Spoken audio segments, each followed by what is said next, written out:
সালামু আলাইকুম। কানাডা এবং পৃথিবীর বিভিন্ন প্রান্ত থেকে যারা আজকের আলোচনা শুনছেন সবাইকে স্বাগত জানাচ্ছি। সাম্প্রতিক সময়ে অনেকগুলো গুরুত্বপূর্ণ ঘটনা ঘটে গেছে তৃতীয় বিশ্বে, বিশেষ করে ইন্ডিয়াতে সাম্প্রতিক সময়ে মিজোরাম, এরপরে মণিপুর, এরপরে আপনার মিয়ানমারের চীন প্রদেশ, সব কিছু মিলিয়ে এখানে একটি ঘটনা ঘটে যাচ্ছে। প্রতিনিয়ত একটা অস্থির অবস্থা বিরাজ করছে। মিয়ানমারে তো আছেই এই ধরনের অস্থিরতা এবং সেই সাথে সাম্প্রতিক সময় বাংলাদেশের রাজনৈতিক পরিস্থিতি, বিশেষ করে কোটা আন্দোলনকে কেন্দ্র করে যে একটি ঘোলাটে পরিবেশ তৈরি হয়, সব কিছু মিলে তৃতীয় বিশ্ব যদি আমরা লক্ষ্য করি, পাকিস্তান তো আপনারা জানেন যে পাকিস্তানে বেশ কয়েক বছর ধরে তাদের সেখানেও অনেকগুলো বিচ্ছিন্ন ঘটনা ঘটে যাচ্ছে। তো একটি অস্থিরতা বিরাজ করছে তৃতীয় বিশ্বে। এই তৃতীয় বিশ্ব থেকে কেউ যদি কানাডাতে মুভ করতে চায়, কানাডাতেও বর্তমান অবস্থা অনেক ভালো তা বলার মতো না। এখানেও লাইফ অনেক কঠিন হয়ে গেছে, বিশেষ করে লাইফ কস্ট অনেক বেড়ে যাওয়ার কারণে যারা এক্সিস্টিং রয়েছেন তাদেরকেই সার্ভাইভ করার ক্ষেত্রে অনেক বেশি বেগ পেতে হচ্ছে। সেখানে নতুন করে যারা আসবেন, বিশেষ করে একটি সাফারিংসকে কেন্দ্র করে আপনার পলিটিক্যাল যে কোনো দলই আপনি হন না কেন, যে কোনো দলের হোক না কেন, আপনি যদি আপনার দেশে অনিরাপদ ফিল করেন, সেক্ষেত্রে আপনি কানাডাতে রাজনৈতিক আশ্রয় বা অ্যাসাইলাম ক্লেইম, হিউম্যানিটেরিয়ান কম্প্যাশনেট গ্রাউন্ডে আবেদন, এই বিষয়গুলো আপনাদের কিছুটা হলেও সুযোগ থাকে। তো এই কারণেই মূলত আজকের বিষয়টি এইভাবে সাজানো হয়েছে, যেহেতু তৃতীয় বিশ্বের দেশগুলোতে প্রতিনিয়ত রাজনৈতিক সহিংসতা, এরপরে বিভিন্ন ধরনের স্বার্থন্বেষী মহলের কূটকৌশল, এসব কারণে সাধারণ মানুষ যারা তারা অস্থির হয়ে পড়েছেন। তাদের মধ্যে অনেকেই চাচ্ছেন যে অন্য কোনো কান্ট্রিতে মুভ করতে।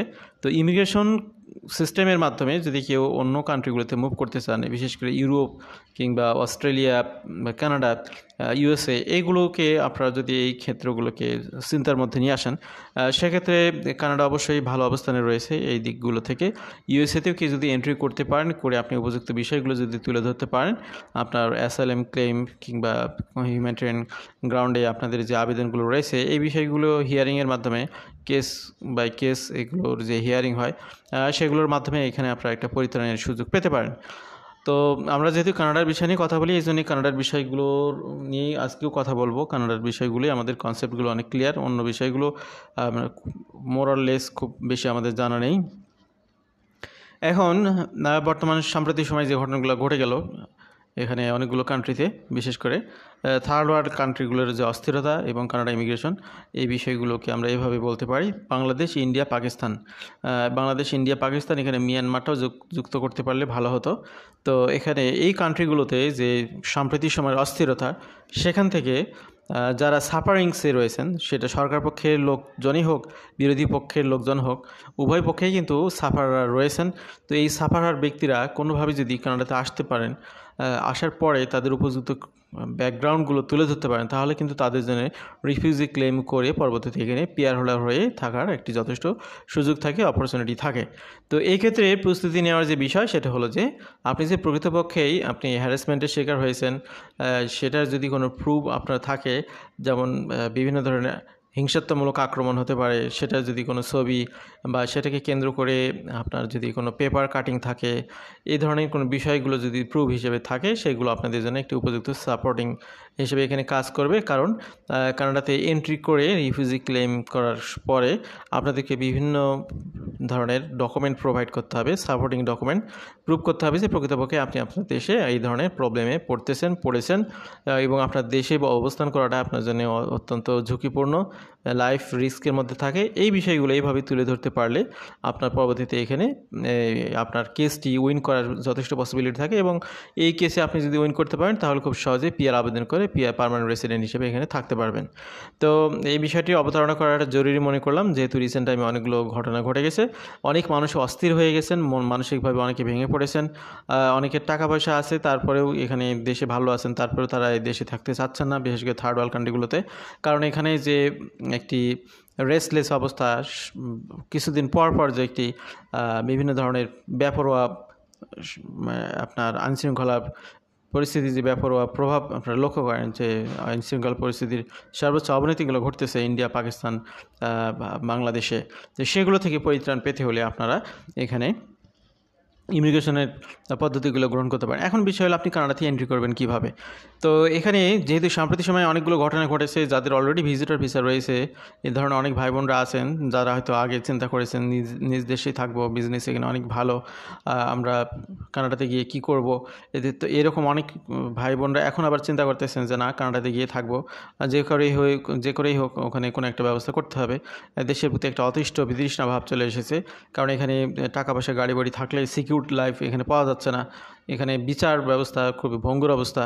এইসব কারণে যারা চিন্তা ভাবনা করতেছেন, বিশেষ করে যাদের অলরেডি ভিজিট ভিসা আছে, তারা এই ধরনের চিন্তা করলে আপনি কানাডাতে এসে আপনি যে রিলেটেড কাজ করেছেন বা আপনার যে অভিজ্ঞতা, সেটার আলোকে যদি কোনো জব আপনি ম্যানেজ করতে পারেন, যদি এখানে আপনার অনেক লয়ারকে ধরে অনেক কস্টলিয়ার জবও ম্যানেজ করতে হয়, সেটা আপনি করতে পারেন এবং সেটার মাধ্যমে আপনি পরবর্তীতে ইমিগ্রেশন প্রোগ্রামগুলো আবেদন করতে পারেন। বিশেষ করে আটলান্টিক প্রভিন্সগুলো, Nova Scotia, Newfoundland, Labrador, New Brunswick, Prince Edward Island, এগুলোতে কিন্তু আবার আপনার যদি আপনি ডেজিগনেটেড এমপ্লয়ারের অধীনে কোনো একটি জব নিতে পারেন এনিহাও, পরবর্তীতে এগুলোকে পিআর হওয়ার জন্য একটি অপরচুনিটি হিসেবে আপনি কাজে লাগাতে পারবেন।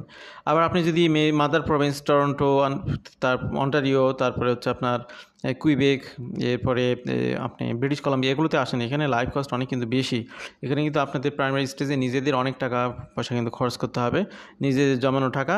আর অন্যান্য প্রোগ্রামগুলোতেও আপনাদের যে প্রিভিয়াস হিস্ট্রি, সেটার আলোকে মূলত আপনি সুযোগ কতটুকু পাবেন না পাবেন সেটা তার উপর নির্ভর করবে। এরপরে যারা অনেক বিজনেসম্যান রয়েছেন, তারা কষ্ট করে যদি আইএলটিএস পরীক্ষা দেন, সেটা কানাডাতে এসে হোক বা কানাডাতে আসার আগে হোক, তারা এখানে আইএলটিএসে 5 পেলে তাদের জন্য অনেক ধরনের বিজনেস প্রোগ্রাম রয়েছে। বিশেষ করে ব্রিটিশ কলাম্বিয়ার প্রভিন্সে রুরাল এরিয়ার জন্য একটি আলাদা প্রোগ্রাম রয়েছে, যেখানে আমরা আমাদের চ্যানেলেও কথা বলেছিলাম, যেখানে মিনিমাম ইনভেস্টমেন্ট লাগবে $1,00,000 এখানে ফান্ড দেখাতে হয় $3,00,000। আবার গ্রেটার আপনার ব্রিটিশ কলাম্বিয়ার ভ্যাঙ্কুভার এরিয়াতে সেখানে আপনার ইনভেস্টমেন্টের পরিমাণটা বেশি, কিন্তু আইএলটিএস রিকোয়ারমেন্ট ওই 5 লাগে মাত্র। তো যাদের টাকা পয়সা আছে, অনেকের অনেক টাকা পয়সা রয়েছে, তাদের কাছে লাইফের সিকিউরিটিটা বড়, সেক্ষেত্রে এই টাকা পয়সাগুলো খুব মামুলি ব্যাপার, তারা কিন্তু এই ধরনের কোনো প্রোগ্রামে এসে খুব সহজে পিআর হোল্ডার হতে পারেন। আবার এখানে যারা কোনো ধরনের ভিসাতে আবেদন করেননি, নতুন করে চিন্তাভাবনা করতেছেন, দেশের পরিস্থিতি দেখে অনেকে উদ্বিগ্ন হয়ে আছেন, তারা যেটা করতে পারেন সেটা হলো যে কানাডাতে আপনি আসতে পারেন, কানাডার ভিসার জন্য ট্রাই করতে পারেন। আপনার যদি প্রিভিয়াস কোনো ট্রাভেল থাকে 2-4টা, তাহলে প্রথমে ভিজিট ভিসা ট্রাই করুন। যদি ভিজিটর ভিসা পেয়ে যান, এসে আপনি একটু কানাডাতে ঘোরাফেরা করুন, কয়েকটি প্রভিন্সে একটু খরচ করুন, করে আপনি দেখুন কোন প্রভিন্সে আপনার জন্য সুইটেবল। এখানে আপনি যদি জব করতে চান, জবের সুইটেবিলিটি কতটুকু। আমি তো আটলান্টিক প্রভিন্সগুলোর কথা বললাম। যদি বিজনেস করতে চান, তাহলে বিজনেসের যে প্রোগ্রামগুলো রয়েছে সেগুলোতে আপনি সুইচ করতে পারেন কিনা সেটা দেখবেন। আপনি যদি বিজনেস জব কোনোটাই না হয়, তাহলে আপনি কী করবেন? সেক্ষেত্রে যদি আপনার দেশ লিভ করে থাকতেই হয়, তাহলে রিফিউজি ক্লেম করতে পারেন। সেই কেসগুলোর জন্য আপনাকে উপযুক্ত প্রমাণ তথ্য সংগ্রহ করতে হবে। সেগুলোর জন্য আপনি পত্রিকার কাটিং, আপনার বিভিন্ন ধরনের তথ্যচিত্র এবং আপনার পরিবারের কেউ হামলার শিকার হয়েছে, এই বিষয়গুলো যদি আপনি তুলে ধরতে পারেন, তাহলে সেগুলো রেফারেন্সে আপনার এখানে কেসে উইন করার যথেষ্ট পসিবিলিটি থাকবে এবং সেটা থেকে আপনার পুরো ফ্যামিলি পরবর্তীতে কেস উইন করে এখানে কানাডাতে পিআর হোল্ডার হতে পারবেন। অর্থাৎ এখানে রিফিউজি ক্লেমের কেস একবার উইন হয়ে গেলে এরপর আপনি পিআর হোল্ডারের জন্য হওয়ার জন্য আবেদন করতে পারবেন এই প্রোগ্রামের রেফারেন্সে।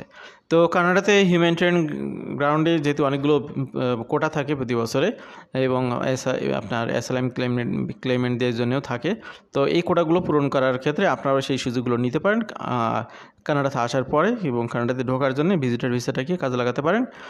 ভিজিটর ভিসার অনেকগুলো ক্যাটাগরি থাকতে পারে। যাদের ছেলেমেয়ে অলরেডি কানাডাতে রয়েছে, তারা ফ্যামিলি ভিজিটের জন্য আসতে পারেন। যাদের ছেলেমেয়ে কেউ নেই, ট্যুরিজম পারপাসে আসতে পারেন। প্রথমে আপনার ডিক্লারেশনটা এভাবে দিতে হবে, ভিজিট ভিসা নিয়ে এন্ট্রি করার পরে আপনার বিষয়গুলো ক্লিয়ার করতে হবে। আর একটি বিষয় হলো, বর্ডারে গিয়ে এসে কিন্তু আপনার বিষয়গুলো খুব বর্ডলি আপনাকে এক্সপোজ করতে হবে। আপনি এখানে কোনো নয়সই করতে পারবেন না, কোনো ভয় পাওয়া চলবে না।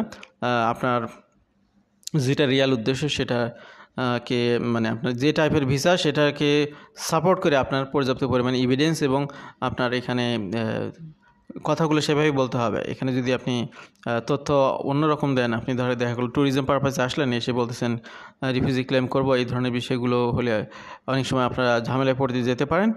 রিফিউজি ক্লেম যেহেতু সবাই করতে চায় না, কানাডাতে রিসেন্ট টাইমে ইন্ডিয়া এবং নাইজেরিয়া, এই দুটি দেশের অনেক সিটিজেন যারা ভিসা পেয়েছেন তারা ট্যুরিজম পারপাসে কানাডাতে ল্যান্ড করতে চেয়েছেন, কিন্তু তাদের আবেদনটি অ্যাকসেপ্ট করা হয় নাই। তাদেরকে সুযোগ দেওয়া হয়েছে ব্যাক করার জন্য, অথবা বলা হয়েছে রিফিউজি ক্লেম করতে। তো রিফিউজি ক্লেম তো আসলে সবাই করতে চায় না, অনেকে অ্যাকচুয়ালি ঘোরার জন্যই আসেন। কারণ রিফিউজি ক্লেম করলে কিছু টার্মস অ্যান্ড কন্ডিশন থাকে, সেটা হলো একটি সার্টেন টাইম পর্যন্ত আপনি কানাডা থেকে আর বের হতে পারবেন না, আপনার নিজ দেশে আসতে পারবেন না। এরপরে আপনি হচ্ছে আপনার ফ্যামিলিদেরকে যদি সাথে নিয়ে না যান, তাহলে পরবর্তীতে তাদের দীর্ঘ সময় তাদের থেকে ডিটাচ থাকতে হবে। অনেক ধরনের সমস্যা রয়েছে। এই ধরনের সমস্যা অনেকেই সাদরে গ্রহণ করে এই ক্লেমগুলো করে, আবার অনেকেই এই বিষয়গুলোকে অবশ্যই অবস্টাকেল মনে করে। তো কানাডার এই বিষয় বা অপরচুনিটিগুলো নিয়ে মূলত আজকের আলোচনায় আমরা কথা বলার চেষ্টা করলাম, যাতে করে আপনাদের যে মনের ভাবনা, অনেকেই যে অতিষ্ঠ হয়ে গেছেন থার্ড ওয়ার্ল্ড কান্ট্রিগুলো, বিশেষ করে বাংলাদেশ, ইন্ডিয়া, পাকিস্তানে, আমাদের আলোচনা যারা শুনেছেন, আশা করছি একটি খসড়া গাইডলাইন আপনারা পেয়েছেন। আপনাদের আরও যদি কোনো কথা থাকে তাহলে আপনার কমেন্ট বক্সে কমেন্ট করবেন, ইমেল করবেন। ভালো থাকবেন সবাই। আল্লাহ হাফিজ। আসসালামু আলাইকুম।